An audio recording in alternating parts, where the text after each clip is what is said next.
신경막의 병으로 인해 고통을 받다가 어느 날 신에게 선택을 받아서 완치가 되었다고 주장하는 한 여성이 있었습니다. 이 여성이 바로 충격적인 32명 집단 자살 사건의 5대양을 창설한 박순자입니다. 박순자는 그 후 신학교를 다니다가 어느 정도에 입교하게 되었는데 그게 바로 여호와의 증인이었으며 또 그녀는 소위 권신찬, 유병원 구원파라고 불리는 기독교 복음 침례회에 출석하기까지 하였습니다. 박순자는 그곳에서 자신을 추종하는 사람을 데리고 이탈해 1984년 5월 대전에서 시한부 종말론을 따르는 하나의 종교 겸 회사를 설립하는데요. 나는 5대양을 지배할 사람으로 앞으로 전 세계를 주관하게 될 것이라고 뜻에서 이름을 5대양으로 정했다고 합니다. 그녀는 먼저 1984년 민속공예품 제조사 5대양을 만들고 나서 수입품 판매장을 만들면서 사업을 시작했는데요. 5대양은 민속공예품 제조로 대통령상은 물론 88올림픽 공식 협력업체로 지정이 되면서 회사의 명성이 커짐에 따라 대전, 용인 등의 공장을 사들이며 사업을 확장해 나갔습니다.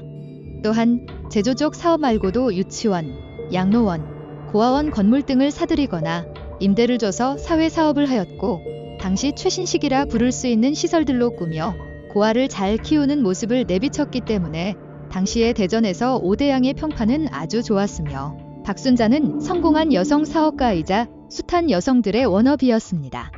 대외적으론 이러한 좋은 이미지를 쌓아가던 그녀는 내적으로 굉장히 썩어 들어가는 중이었는데요. 운영하는 데에 이어서 어마어마한 기행들을 하나 둘 보여주기 시작합니다.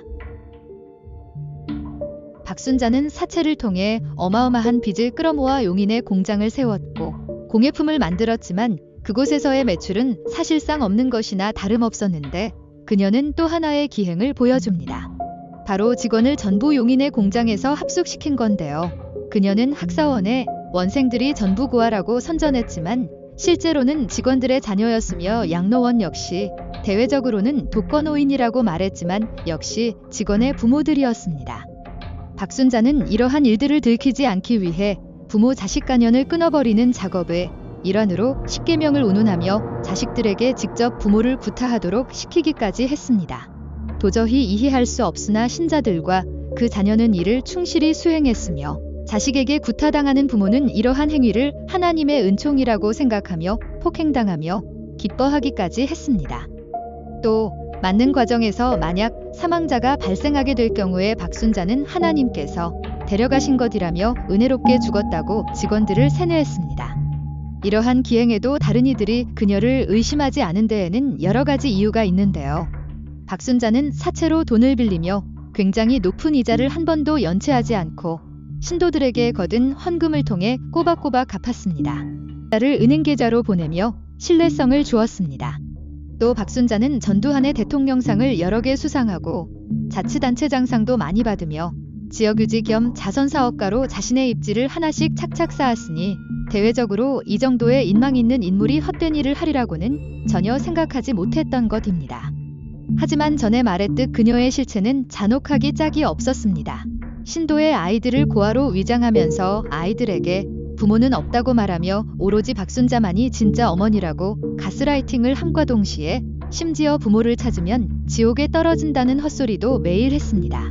일반 신도 및 자녀에게 공동생활을 강요했으며 그 과정에서 부부는 각방을 쓰게 하고 금욕을 강요했고 2주에 한 번 많은 사람들끼리 단체로 외출하는 것 외에는 외출을 절대 금지했습니다. 외출 시 같이 나간 상대방에게 밖에서 일어난 일을 모조리 보고하게 시키는 둥. 그녀는 사람이 아닌 마치 가축과도 같이 신도들을 대했습니다. 또 매월에 한 번씩 속칭 반성의 시간이라는 것을 가져 신도에게 모든 사람이 보는 앞에서 자신이 한 달 동안 어떻게 살았는지 실토하게 했는데요. 의미가 변질되어 규칙을 조금이라도 어긴 사실이 드러난다면 신도들을 시켜 단체로 폭행하며 신도들에게 공포감을 키워주었습니다. 여기에는 한 가지 일례가 있는데 한 딸이 어머니가 잘못한 것을 처벌한다면서 어머니를 두들겨 패고 어머니는 이것을 감사해야 하는 황당한 일이 있었다고 합니다. 또 5대양 사건의 열쇠를 쥐고 있다고 경찰이 주목하던 총무 노순호, 가정부 황숙자, 보모 조재선 등이 사건 발생 전 이 반성의 시간에서 규율을 어겼다는 이유로 5대양 직원들에게 살해된 것으로 드러났습니다. 그러나 이러한 박순자의 기행은 얼마 안가 밝혀지게 되는데 바로 1986년 4월 일본의 한 전자 부품 생산업체와 합작을 시도하다가 당시 금액으로 7억을 사기당하고 사업을 실패하고 나서부터 기울어지게 됩니다. 박순자는 이 손실을 메꾸기 위해 정당한 방법이 아닌 신도들에게 다시 사채를 최대한 끌어오라 명했고 신도들은 본인들의 일가 친척들에게까지 손을 벌려 박순자에게 바쳤습니다. 이렇게 박순자가 신도들의 피와 살을 뜯으며 끌어모은 사채는 무려 170억 원인데요. 갚지는 않고 사채만 계속해서 끌어쓰다 보니 당연히 사채 독촉과 이자가 쌓여갔습니다. 와중 1987년 8월 16일 그녀에게 5억을 빌려준 이상배라는 사람이 그녀에게 독촉을 하려다 신도들에게 집단 구타를 당하고 채무 포기각서까지 강요받는 사건이 발생합니다. 그는 억울함에 오대양을 고소했고 이 일이 언론에 보도되자 다른 채권자들 역시 박순자와 오대양을 고소하며 경찰은 사기 혐의로 박순자를 조사하고 사회에서도 이 일을 주목하게 됩니다. 오대양은 엄청나 사채이자를 감당하지 못할 지경에 이르렀으며 경찰과 언론의 압박까지 계속되자 박순자는 모든 신도와 자신의 가족을 포함해 80명과 함께 오대양 용인 공장으로 모이라는 지시를 내리게 됩니다.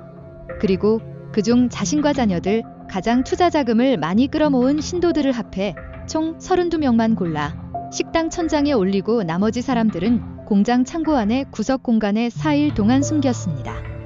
얼마 뒤 1987년 8월 29일 오대양 직원이던 김영자 씨는 용인 공장에 왔다가 내려앉은 숙소의 천장을 보고 이상히 여겨 식당 쪽으로 갔는데 식당 천장에서 죽어있는 박순자를 포함한 32명을 발견하고 마침 가족을 찾으러 공장에 온 박순자의 남편 이기정 씨에게 알려주었습니다.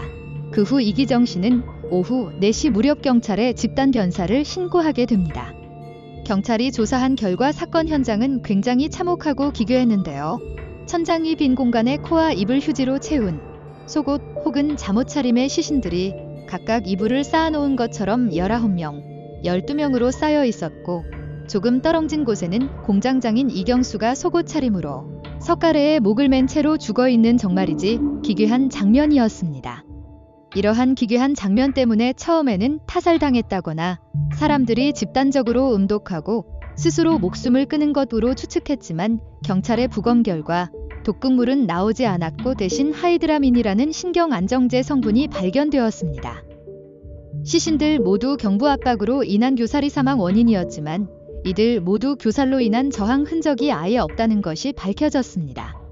천장에 숨어있던 이들은 소위 열성 신도들이었으며 오대양의 특성상 신앙심이 높다는 건 사채비 또한 높다는 걸 의미했기에 각각 당시 금액으로 3에서 4억 정도의 빚을 가지고 있었기 때문에 이미 올라갔을 때부터 살아남을 의지가 없었다고 봐야 할 것이었으므로 경찰은 집단 자살로 잠정짓고 사건의 열쇠를 쥔 것으로 보이는 오대양의 직원 11명을 공개 수배했습니다. 결국 1991년 7월 수배 중이던 오대양 직원 중 6명이 자수하게 되며 대전지방검찰청에서 재조사되었고 검찰 수사 결과 1987년의 경찰 수사와 동일하게 32명 집단 자살 사건으로 결론 나게 되며 이 사건은 마무리되게 됩니다.